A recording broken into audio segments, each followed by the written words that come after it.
آج ہم آپ کو تیسرے خلیفہ راشد حضرت عثمان بن عفان رضی اللہ تعالیٰ عنہ کا شجرہ نسب دکھانے جا رہے ہیں۔ خاص طور پہ ہم دیکھیں گے کہ آپ رضی اللہ تعالیٰ عنہ قریش کے کس خاندان سے تعلق رکھتے تھے، نبی پاک صلی اللہ علیہ وآلہ وسلم سے آپ کا کیا رشتہ تھا، کیا ان دونوں ہستیوں کے باپ دادا ایک تھے؟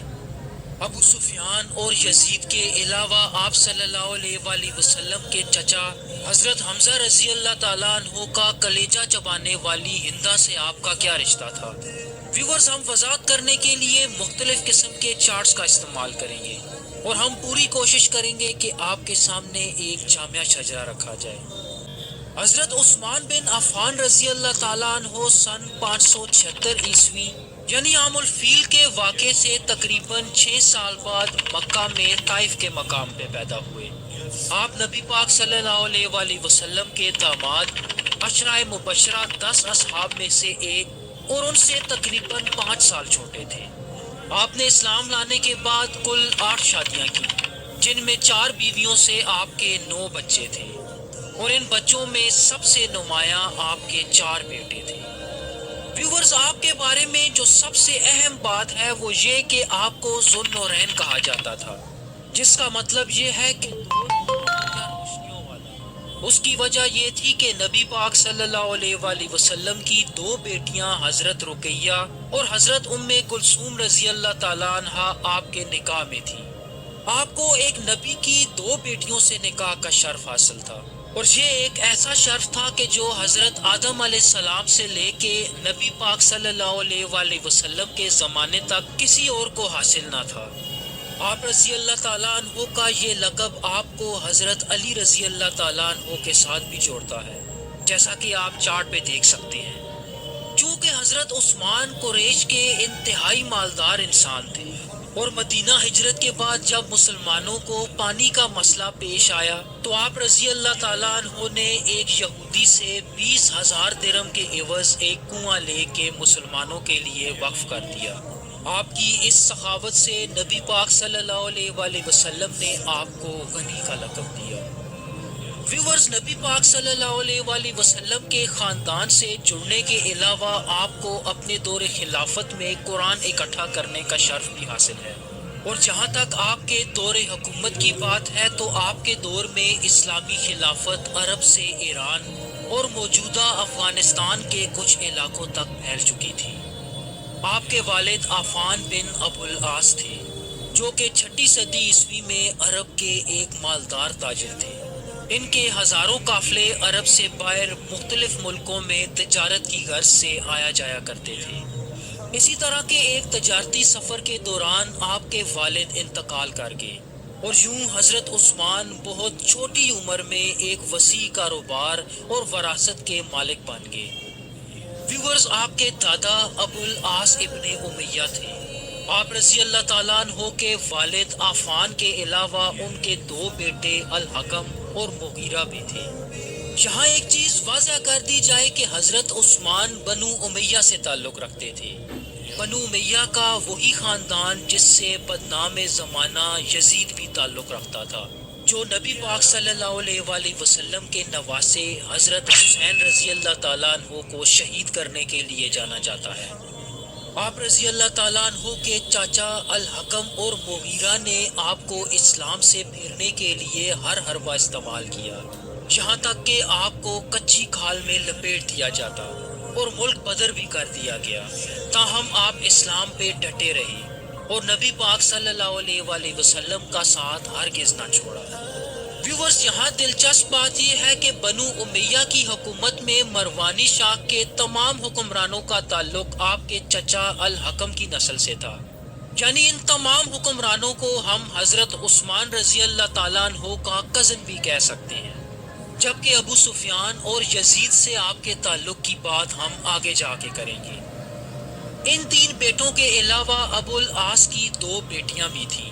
آپ کی بیٹی صفیہ کی شادی ابو سفیان سے ہوئی، جن کی بیٹی حضرت ام حبیبہ رضی اللہ تعالیٰ عنہ نبی پاک صلی اللہ علیہ وآلہ وسلم کی زوجہ تھی، یعنی ام المؤمنین تھی۔ ابو العاص کے بھائی حرب بنو امیہ کی تاریخ میں بہت اہمیت کے حامل ہیں۔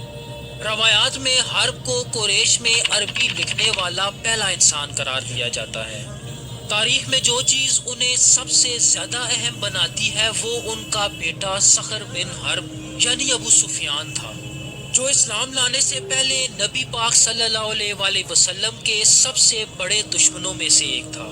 ویورز، یہاں ایک اور بات واضح کر دی جائے کہ ابو سفیان اور حضرت عثمان بن عفان رضی اللہ تعالیٰ عنہ کے آباء و اجداد مشترکہ تھے، اور بنو امیہ کی سفیانی شاخ کے تمام حکمران ابو سفیان کی نسل سے تھے، جن میں یزید بھی شامل تھا۔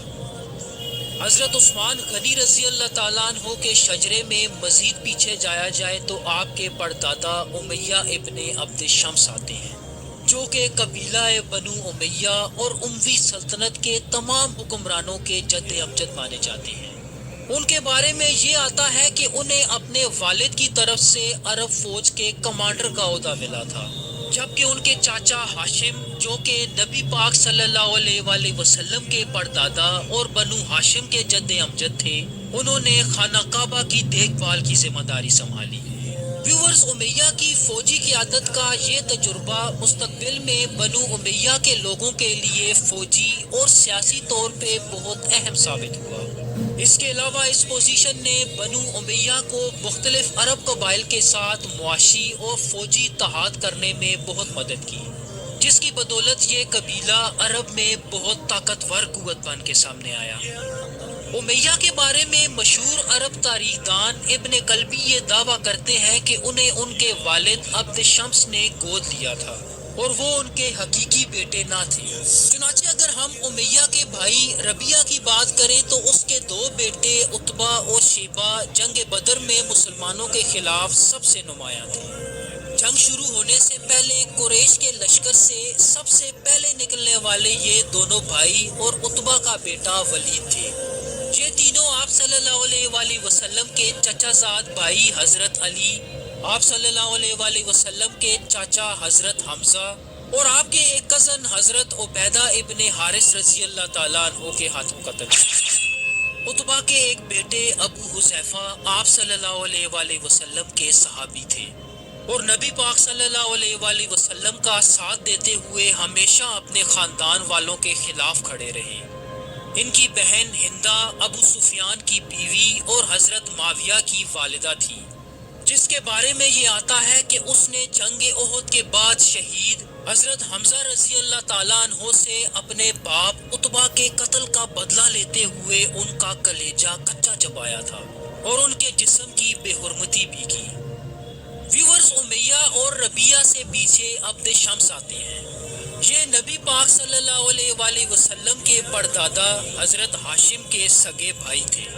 اسلامی تاریخ میں یہ دونوں شخصیات انتہائی اہمیت کی حامل ہیں، کیونکہ عبد شمس سے بنو امیہ اور حضرت ہاشم سے بنو ہاشم یعنی نبی پاک صلی اللہ علیہ وآلہ وسلم کا خاندان چلتا ہے، تو اس حساب سے ان دونوں قبیلوں کو ہم کزنز قبیلے بھی کہہ سکتے ہیں۔ ان دونوں بھائیوں کے بارے میں آتا ہے کہ یہ دونوں جڑواں بھائی تھے اور پیدائش کے وقت آپس میں کچھ ایسے جڑے ہوئے تھے کہ ان کو ان کے والد نے تلوار سے کاٹ کے جدا کیا، لیکن جڑواں بھائی ہونے کے باوجود اپنا اثر و رسوخ برقرار رکھنے کے لیے اسلام سے پہلے اور بعد میں ان دونوں بھائیوں اور ان کے قبیلوں میں اکثر لڑائیاں نظر آتی ہیں۔ ان سے پیچھے حضرت عبد مناف آتی ہیں، جن پہ آ کے حضرت محمد صلی اللہ علیہ وآلہ وسلم اور حضرت عثمان رضی اللہ تعالیٰ عنہ کا شجرہ آپس میں مل جاتا ہے۔ حضرت عبد مناف کو متحدہ قریش قبائل کا دوسرا چیف یا سردار مانا جاتا ہے۔ وہ اپنے والد کی زندگی میں ہی انتہائی ایکٹیو اور ہر کام میں پیش رہا کرتے، اسی وجہ سے انہیں قریش کا اگلا سردار سمجھا جانے لگا، لیکن ان کے والد قصی نے اپنے بڑے بیٹے عبد الدار کو ترجیح دی اور اپنی موت سے کچھ عرصہ پہلے تمام اختیارات انہیں منتقل کر دیے۔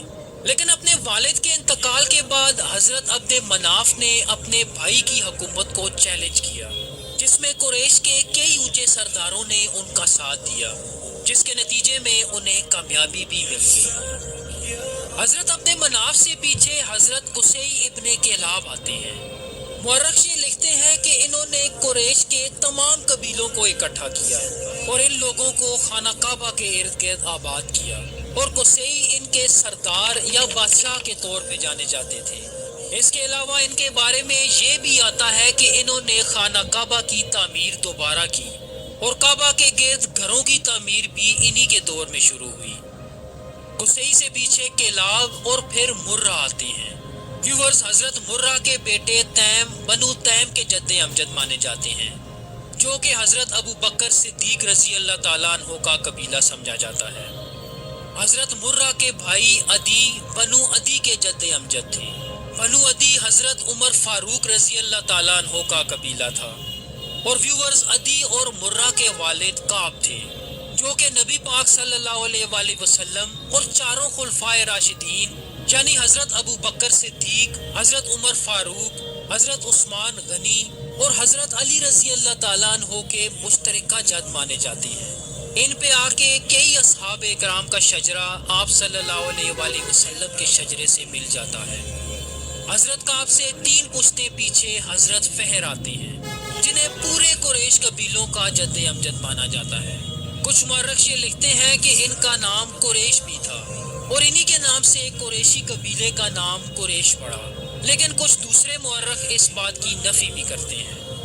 ویورز، مشہور عربی تاریخ دان ابن اسحاق لکھتے ہیں کہ حضرت فہر نے یمنی بادشاہ کے خلاف جنگ کرتے ہوئے خانہ کعبہ کا دفاع کیا، جو خانہ کعبہ کو مکہ سے یمن منتقل کرنا چاہتا تھا، اور حضرت فہر کی نسل تقریباً 67 پشتیں پیچھے حضرت اسماعیل سے ہوتے